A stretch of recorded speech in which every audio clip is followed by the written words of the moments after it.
آغاز روزی دوباره. صبح به مردمی مشتاق زندگی سلام میگوید. روشنایی با اهالی روستای جوربند از توابع الوار گرمسیری در استان خوزستان احوال پرسی می کند و روز با صدای مرغ‌ها و جوجه های تازه به زندگی رسیده حرف از روزگار ساده و زندگی بی پیرایه روستایی می زند.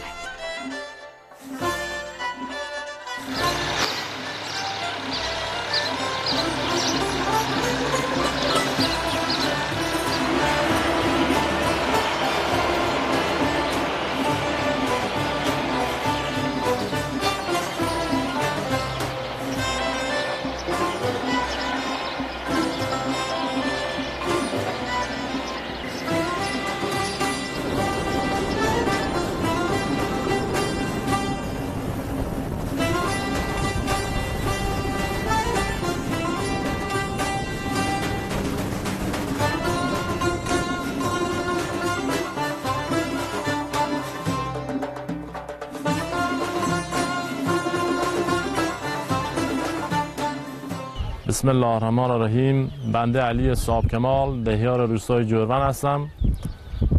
روستای ما همونطور که در تصویر می‌بینید روستای سرسبز و قشنگیه.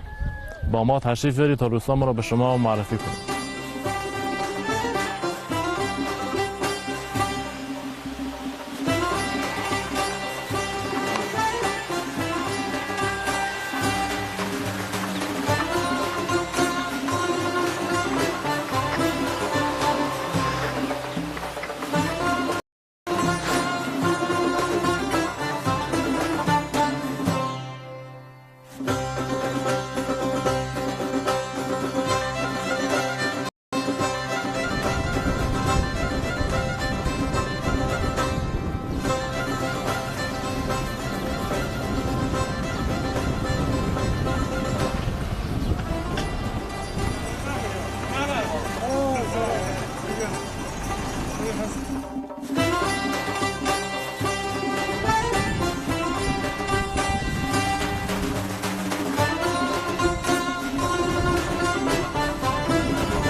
این قسمت از روستای ما را که می‌بینید روستای بافت خیلی قدیمی داره، قدیمی و سنتی، بافت خیلی زیبا و قشنگیه. مسائلی که به کار رفتن از ساختمان‌ها هم از کاه و گل و چوب و سنگ و نی که از قدیم منا را برای ساختنشون به کار بردن.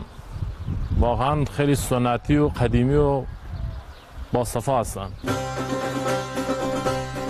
بانوان روستایی همچون همیشه خیلی زودتر از بقیه خود را از خواب می‌رهند. شاید قبل از سپیده. آنان که خورشید خانه‌هایشان هستند در سلام گفتن به خورشید پیش قدمند.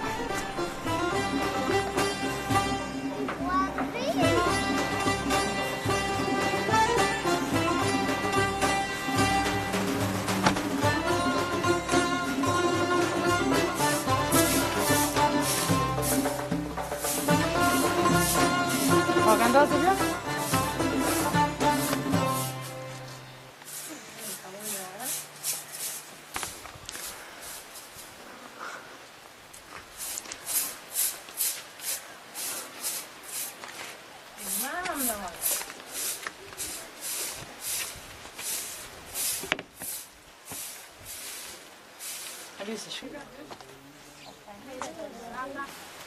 Bak اندازه نه.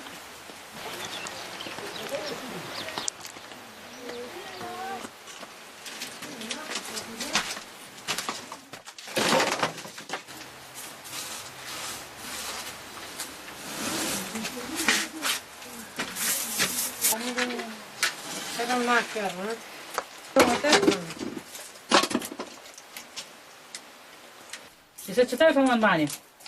Zeggen zanen we hoor je sheesh khataan mada. Beje tema.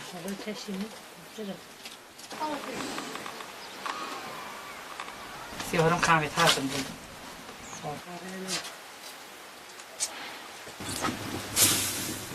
هم سال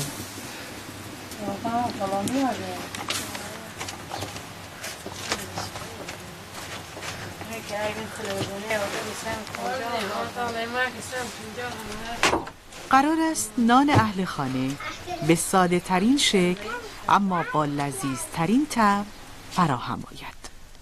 به خصوص آنکه نان اینجا فقط با آتش عمل نمی آید. این محبت مادرانه است که نان برشته را اینگونه لذیذ و دلچسب می کند. آنگونه که دخترکی این چنین از خوردنش به وجد می آید.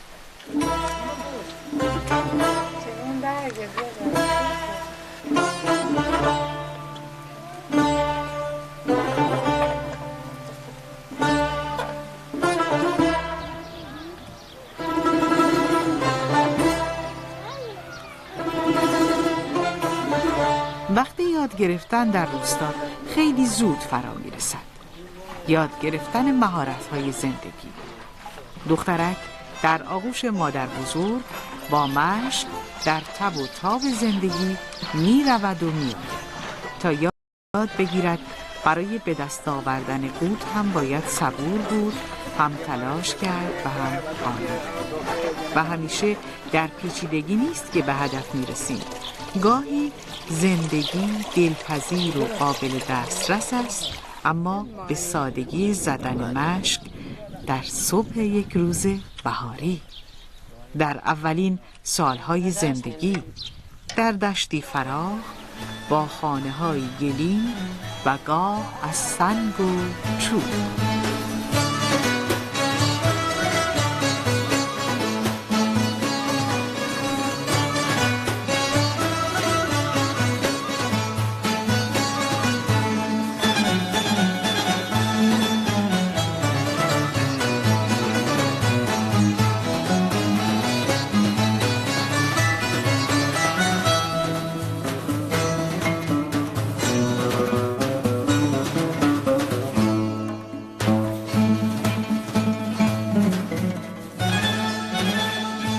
مردم روستای جوربند در کنار باغداری و کشاورزی دامداران خوبی نیز هستند که با پرورش گوسفند و بز پایه‌های اقتصاد خانوارها و روستای خود را محکم می‌کنند.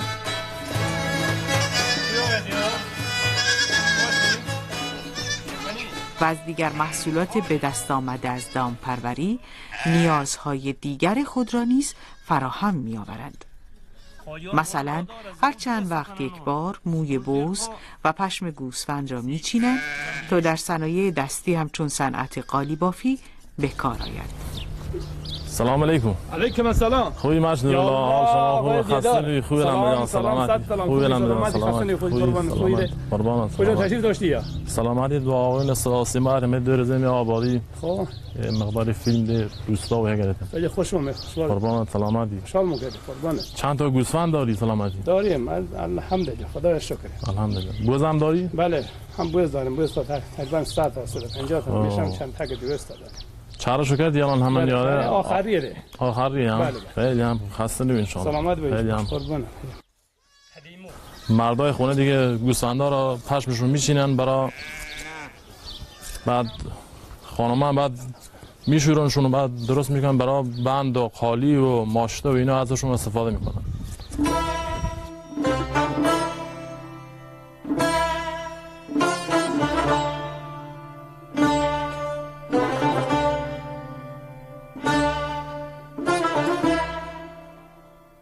دیگه درست کردی گوسفندیات؟ بله. با چه درستش کردی؟ چطوری؟ اینا چه بعد خدمت کنم چو کول دار بشون. خیلی چو برید ما آوردیم ما خدمید ما کیروان ما نه هم برید ما آوردیم ما بعد با خویسه باعث ما نه تنه بشکن زمانی که هم افتا تو نو و هم داریم شو هم نه تنه هم جاش و پلاستیک هم داریم ما کوش کنیم و به طرف لرزان بریم.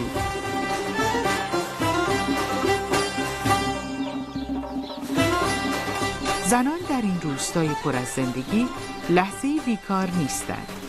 آنها باید به فکر همه چیز باشند، از جمله دانه و خوراک مرغ و خروس و دامها.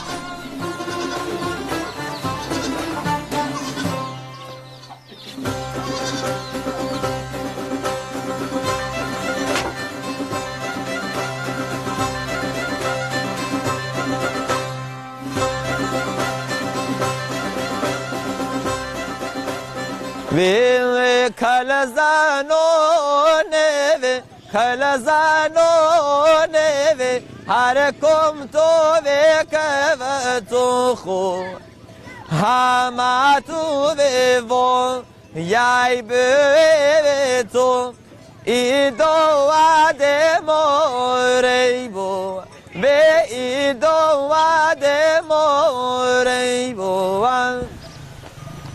وی سید بیارم سید بستم وزم چارک وی گوشت برن بونه تو واشون دوما تفنگ وی پمس نغر وی تفنگ وی پمس نغران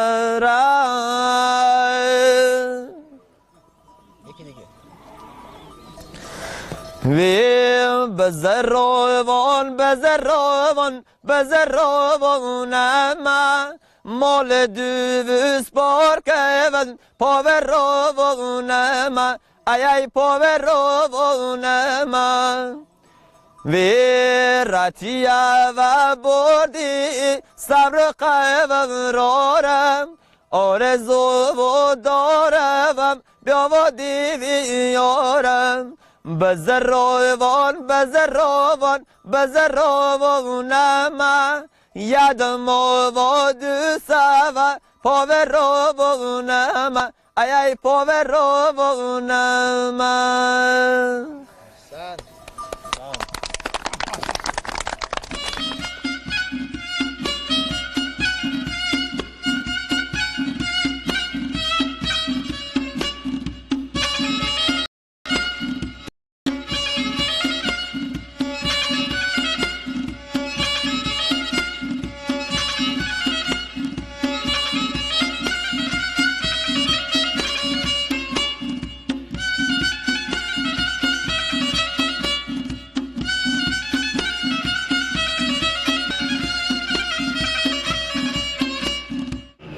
کوچکگی میرزاوند هستم، رئیس شورای اسلامی روستای جوروند از توابع شهرستان اندیمش در بخش الوار گرمسیری.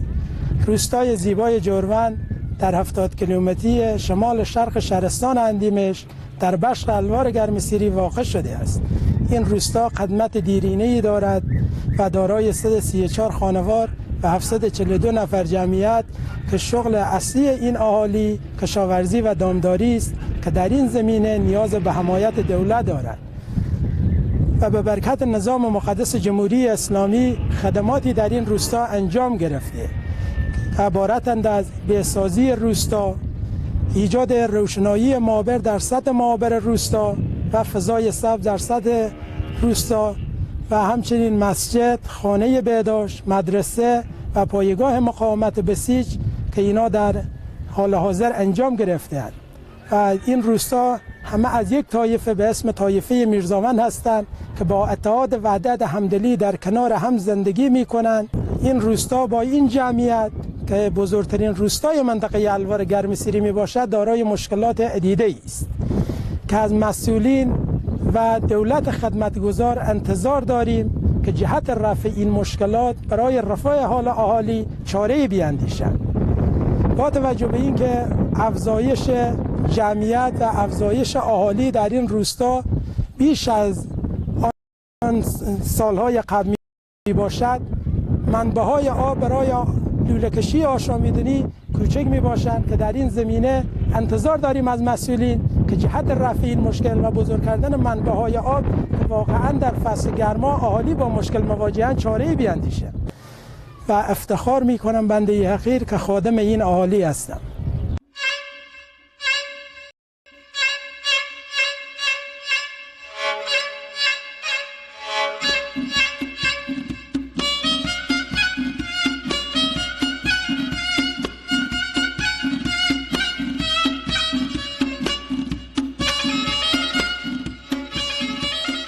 سرگرمی مردم روستا پس از اوقات طولانی کار و تلاش نیز ساده و پر از شور زندگی است. بازی‌های محلی همچون دیگر روستاهای کشورمان در اینجا یعنی روستای جوروند نوعی ورزش است. ورزشی همگانی که افراد را از همه سنین به خود می‌خواند.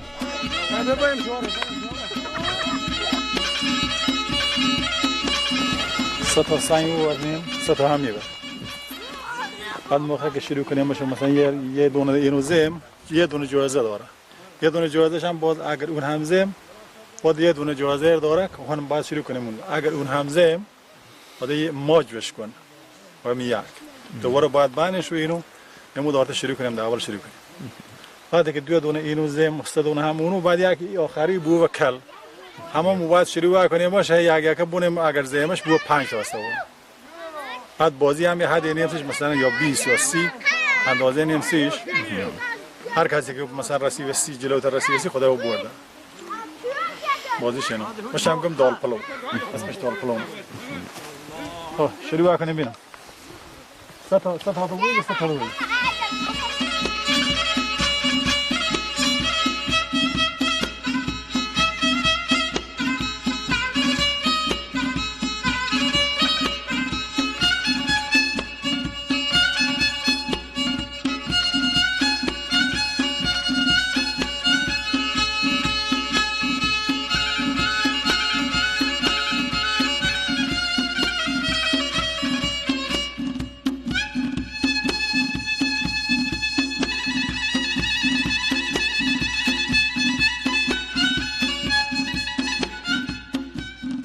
لباسی که بنده پوشیدم لباس سنتی لوریه مال لرستانه. در مراسماشون ازش استفاده میکنن. توضیحات بیشتر درباره این لباس و سنت این لباس برادر عزیزمون آقای توسلی و شاهنامه خان توضیحات بیشتری عرض میکنه. بله همونطوری که دوستمون معرفی کرد لباسو، این لباس لوری لرستانه که قدمت تاریخیش هم از زمان هخامنشی‌ها هست. این گلبنیه، این تری که روشه اینا تو قالی‌ها و رو آثار باستانی که رو سنگ‌ها مونده از زمان داریوش مونده به جا که تمام زنهای لرستان میپوشن. این کلاه نمدی یا کیرک که از پشم گوسفندها به دست میارن و درست معمولا یا دستول یا بروجرد برامون درست میکنن. این ستره است. این ستره از قدیمی ترین لباس ایران بوده، حتی از زمان جمشید به بعد این با همین ساختار بوده و رنگش هم که مثلا معمولا یا زرد یا رنگ های دیگه باشن، این زرد نمودار پیروزی و خورشیده و بیشتر آرماش یا خطایی که دارن به این مملکت و ملی بودن میزدن روشون خیاط ها. و اون گیوه است، کار به اصطلاح لرستان بروجرده و عراق میزنن. در قدیم ها مدام روزانه هر جا میرفتیم به مسافرت میپوشیدیم، ولی حالا دیگه معمولا تو مراسم های عروسی، روزهای مثل جشن های 20 بهمن، روزهای ملی، روزی که خوشمون بیاد خیلی به هر حال تفریح بکنیم، 13 بدری، اینطور روزی که جناب تشریف بردید میپوشیمشون. این هم شالشه که حتما باید شال و کلاه معمولا ببندن. اون زمانهای قدیم یک داماد که میخواسته بره هجده، یه داماد این لباس میپوشه.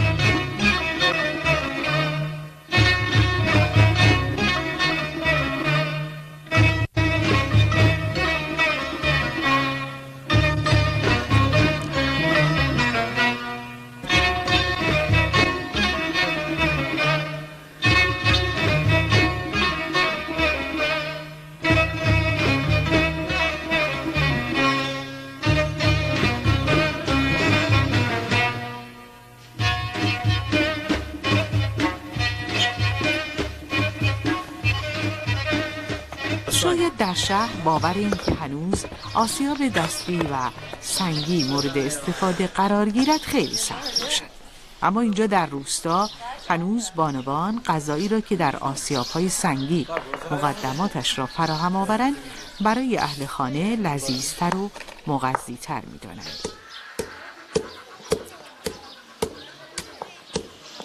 و اگرچه آسیاب کردن با این شیوه دشوار است، آن را با طیب خاطر و صبوری و بردباری انجام می‌دهند و گله‌ای هم از این شکل کار خانه ندارد. همین است که زن روستایی با نغمه‌های سنگ و بهار و پرندگان در گوش خانه‌اش نغمه حیات می‌خواند و آرامشی صدچندان دارد.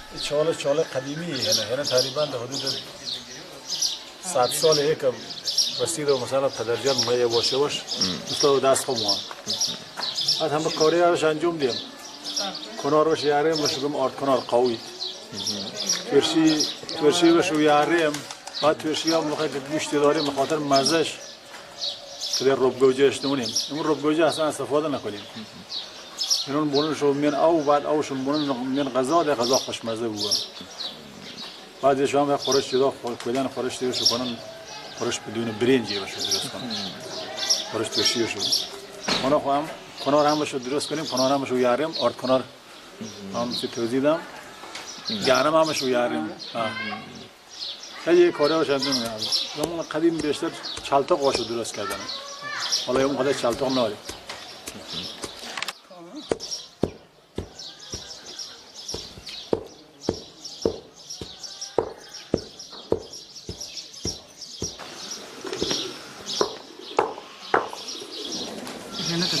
ما تاش سیسر خمیر نوهم بونی میان شو نونیان که پازیم که نونیا داغل میان سینی که بونی شو عراق کنه بونیم شو میان هنو ته میان هنو عراق نخونه نونیا جب نوین گان نوین نیم شو سر تاز هم دشو هم فریوشی هم درست کنیم فریوشی هم بعضی وقت رادیو فیان دیم شو وشو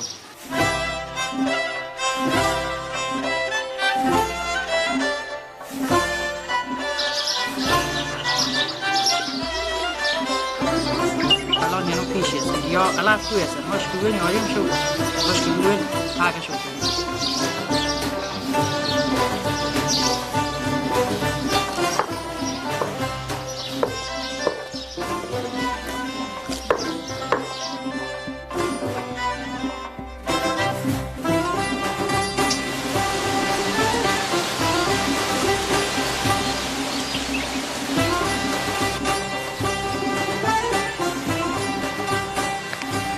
از غوغای شهر که به آغوش روستا پناه بیاورید شاید در هیچ جا به اندازه باغی از درختان میوه به وجد نیاید. تقریبا حدود 10-12 سال که درختان زامه حدود تقریبا 40-50 تا انارن حدود تقریبا 10-12 تا توتن توت سفید و توت قرمز پرتقال دارن 30-40 تا آلوش تقریبا حدود 10-15 تا انجیرن درختی مختلفی هم دارن حتی سبزیجات هم دارن تونه، نعنا، شامبلیله بعد این مول درختی هم همه خوب مودش رو استفاده کنیم طبیعی کجا دیگه گیاه دیگه درختی رو استفاده کنیم ثمرش هم خیلی خوبه بعد یک کمی مشکل آبرسانیش رو یک کمی مشکل داره آبرسانیش رو یک کمی دیر رسیمون دیگه کمی تا بررسی بیچه لفظ زیادی من جوش سوز کنم اینجاست که سبزی برگ‌های جوان درختان چشمانت را می‌نوازد و هر کدام از میوه‌ها و ثمر درختان با زبانی شعرگونه برایت حکایت از طعم خوش زندگی می‌گوید.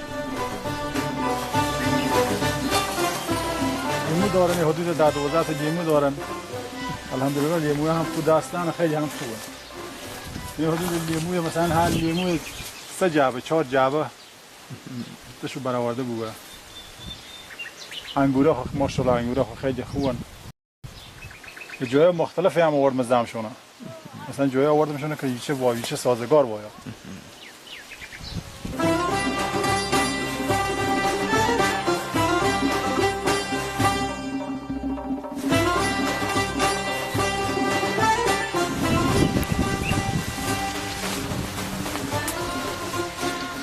یعنی هم انجیر تقریبا انجیر دیم یه سری که آوشته ایده زیاد نیاز ناره باو به خود به خود همیشه هد سامرش از این یه جوری سامردیه مشخصه که نه دیما نه هم آویه سامر خوی هم ده هم خوی کنم هر کسی میمونی هر کسی بیاده شاید باشه نباره هیچ باش کار ناریم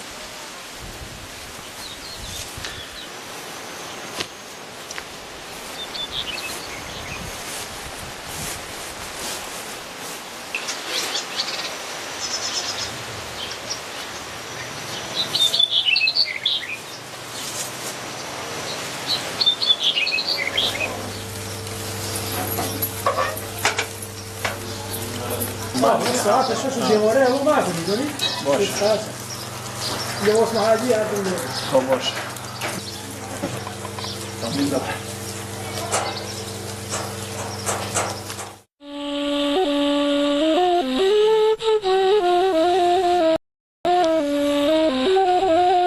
حالا دیگر شب شده، اما همانطور که روز بی دغدغه و بی عجله در روستا از راه میرسد، شب هم آرام آرام رخ نشان میدهد و با سرانگشتان خود دانه دانه چراغ‌های روستا را روشن می‌کند. البته پس از آنکه چراغ آسمان را روشن کرد. پس آگاهی آمد سوی نیم روز به نزدیک سالار گیتی فروز که از شهر ایران بلا مدخروش ز مرگ سیاوش جان شد به جوش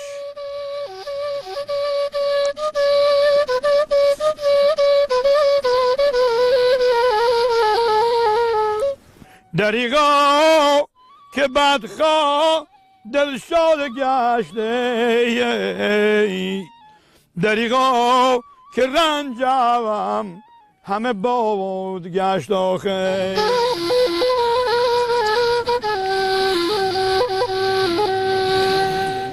زندگی اشایر ای بود که زمان قدیم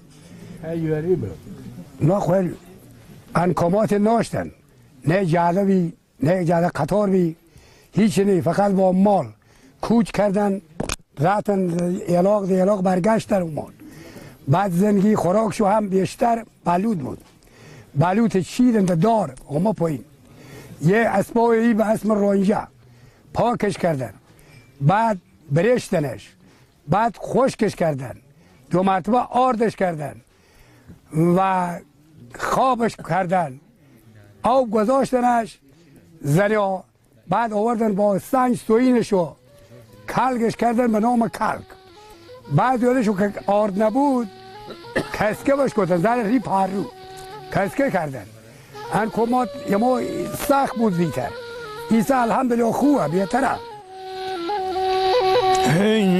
هی به دادار دارنده سوگند خرد که هرگز تنم بی صله نبرد نباشد نه رخ را بشویم ز خواب واک سزد گر بباشم بدیوین سوگ ناگاهی